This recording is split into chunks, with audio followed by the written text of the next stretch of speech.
بسم اللہ الرحمن الرحیم۔ نہ عروج اچھا ہے نہ زوال اچھا ہے، میرا مالک مجھے جس حال میں رکھے وہ حال اچھا ہے۔ دیکھتی آنکھوں سنتے کانوں آپ سب دوستوں کو روہیل خان کا محبتوں بھرا سلام۔ میں ہوں روہیل خان اور آپ دیکھ رہے ہیں روہیل وائس چینل۔ حضرت عیسیٰ علیہ السلام اپنے ایک شاگرد کو ساتھ لے کر کسی سفر پہ نکلے۔ راستے میں ایک جگہ رکے اور شاگرد سے پوچھا، تمہاری جیب میں کچھ ہے؟ شاگرد نے کہا، میرے پاس 2 درہم ہیں۔ حضرت عیسیٰ علیہ السلام نے اپنی جیب سے 1 درہم نکال کر اسے دیا اور فرمایا، یہ 3 درہم ہو جائیں گے، قریب ہی آبادی ہے، تم وہاں سے 3 درہم کی روٹیاں لے آؤ۔ وہ گیا اور 3 روٹیاں لی۔ راستے میں آتے ہوئے سوچنے لگا، حضرت عیسیٰ علیہ السلام نے تو 1 درہم دیا تھا اور 2 درہم میرے تھے، جبکہ روٹیاں 3 ہیں۔ ان میں سے آدھی روٹیاں حضرت عیسیٰ علیہ السلام کھائیں گے اور آدھی روٹیاں مجھے ملیں گی، لہذا بہتر ہے کہ میں 1 روٹی پہلے کھا لوں۔ چنانچہ اس نے راستے میں 1 روٹی کھا لی اور 2 روٹیاں لے کر حضرت عیسیٰ علیہ السلام کے پاس پہنچا۔ آپ علیہ السلام نے 1 روٹی کھا لی اور اس سے پوچھا، 3 درہم کی کتنی روٹیاں ملی تھیں؟ اس نے کہا، اے اللہ کے نبی، 2 روٹیاں ملی تھیں، 1 آپ نے کھائی اور 1 میں نے کھا لی۔ حضرت عیسیٰ علیہ السلام وہاں سے روانہ ہو گئے۔ راستے میں ایک دریا آیا۔ شاگرد نے حیران ہو کر پوچھا، اے اللہ کے نبی، ہم دریا عبور کیسے کریں گے جبکہ یہاں تو کوئی کشتی نظر نہیں آتی؟ حضرت عیسیٰ علیہ السلام نے فرمایا، گھبراؤ مت، میں آگے چلوں گا، تم میرا دامن پکڑ کر میرے پیچھے چلتے آنا، خدا نے چاہا تو ہم دریا پار کر لیں گے۔ چنانچہ حضرت عیسیٰ علیہ السلام نے دریا میں قدم رکھا اور شاگرد نے بھی ان کا دامن تھام لیا۔ اللہ کے حکم سے آپ نے دریا کو اس طرح عبور کر لیا کہ آپ کے پاؤں بھی گیلے نہ ہوئے۔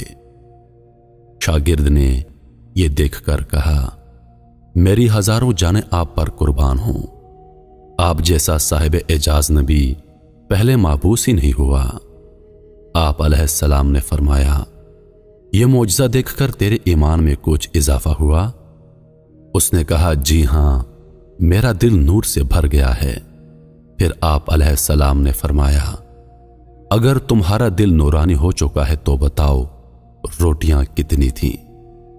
اس نے کہا، اے اللہ کے نبی، روٹیاں بس 2 ہی تھیں۔ پھر آپ علیہ السلام وہاں سے آگے چلے۔ راستے میں ہرنوں کا ایک غول گزر رہا تھا۔ آپ علیہ السلام نے ایک ہرن کو اشارہ کیا، وہ آپ کے پاس چلا آیا۔ آپ نے اس کو ذبح کر کے اس کا گوشت کھایا اور شاگرد کو بھی کھلایا۔ جب دونوں گوشت کھا چکے تو حضرت عیسیٰ علیہ السلام نے اس کی کھال پر ٹھوکر مار کر کہا، اللہ کے حکم سے زندہ ہو جا۔ ہرن زندہ ہو گیا اور چوکڑیاں بھرتا ہوا دوسرے ہرنوں سے جا کر دوبارہ مل گیا۔ شاگرد یہ معجزہ دیکھ کر حیران ہو گیا اور کہنے لگا، اللہ کا شکر ہے جس نے مجھے آپ جیسا نبی اور استاد عطا فرمایا۔ حضرت عیسیٰ علیہ السلام نے فرمایا، یہ معجزہ دیکھ کر تمہارے ایمان میں کچھ اضافہ ہوا؟ شاگرد نے کہا، اے اللہ کے نبی، میرا ایمان پہلے سے دگنا ہو چکا ہے۔ آپ علیہ السلام نے فرمایا، پھر بتاؤ روٹیاں کتنی تھیں؟ شاگرد نے کہا، اے اللہ کے نبی، روٹیاں بس 2 ہی تھیں۔ دونوں حضرات راستے پر چلتے گئے۔ کیا دیکھتے ہیں کہ ایک پہاڑی کے دامن میں سونے کی 3 اینٹیں پڑی ہیں۔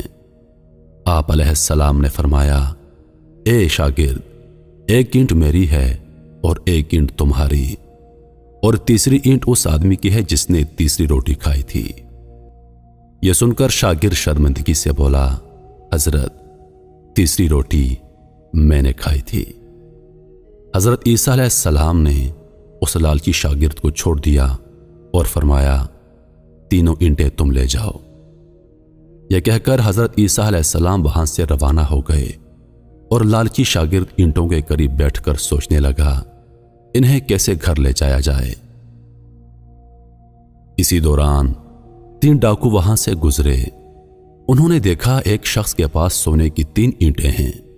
انہوں نے اسے قتل کر دیا اور آپس میں کہنے لگے اینٹیں 3 ہیں اور ہم بھی 3 ہیں، لہذا ہر شخص کے حصے میں ایک ایک اینٹ آئے گی۔ اتفاق سے وہ تینوں ڈاکو بھوکے تھے۔ انہوں نے ایک ساتھی کو پیسے دیے اور کہا کہ شہر قریب ہے، تم وہاں سے روٹیاں لے کر آؤ، اس کے بعد ہم اپنا اپنا حصہ تقسیم کر لیں گے۔ وہ شخص روٹیاں لینے گیا اور دل میں سوچنے لگا اگر میں روٹیوں میں زہر ملا دوں تو دونوں ساتھی مر جائیں گے اور تینوں اینٹیں میری ہو جائیں گی۔ ادھر اس کے دونوں ساتھیوں نے آپس میں مشورہ کیا کہ اگر ہم اپنے ساتھی کو قتل کر دیں تو ہمارے حصے میں 1.5 اینٹ آئے گی۔ جب ان کا تیسرا ساتھی زہر آلود روٹیاں لے کر آیا تو ان دونوں نے منصوبے کے مطابق اس پر حملہ کر کے اس کو قتل کر دیا۔ پھر جب انہوں نے روٹی کھائی تو وہ دونوں بھی زہر کی وجہ سے مر گئے۔ واپسی پر حضرت عیسیٰ علیہ السلام وہاں سے گزرے تو دیکھا کہ اینٹیں ویسی کی ویسی رکھی ہیں، جبکہ ان کے پاس 4 لاشیں پڑی ہیں۔ آپ نے یہ دیکھ کر ٹھنڈی سانس بھری اور فرمایا دنیا اپنے چاہنے والوں کے ساتھ یہی سلوک کرتی ہے۔ میرے محترم عزیز دوستو، دنیا کی چاہت کرنے والا، دنیا سے محبت کرنے والا، اس عارضی دنیا کو اپنا سب کچھ سمجھنے والا، اس کا انجام یہی ہوتا ہے۔ میں امید کرتا ہوں کہ ویڈیو آپ دوستوں کو پسند آئی ہوگی۔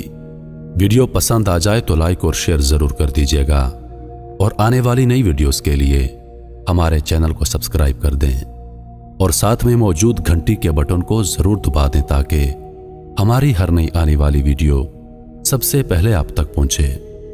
روحیل خان کو دیجیے اجازت، زندگی رہی تو اگلی بار ایک اور ویڈیو لے کر آپ کی خدمت میں حاضر ہوں گا۔ تب تک کے لیے خدا حافظ۔ اللہ پاک آپ سب کا حافظ و نگہبان۔ ہنستے رہیے اور ہمیشہ مسکراتے رہیے۔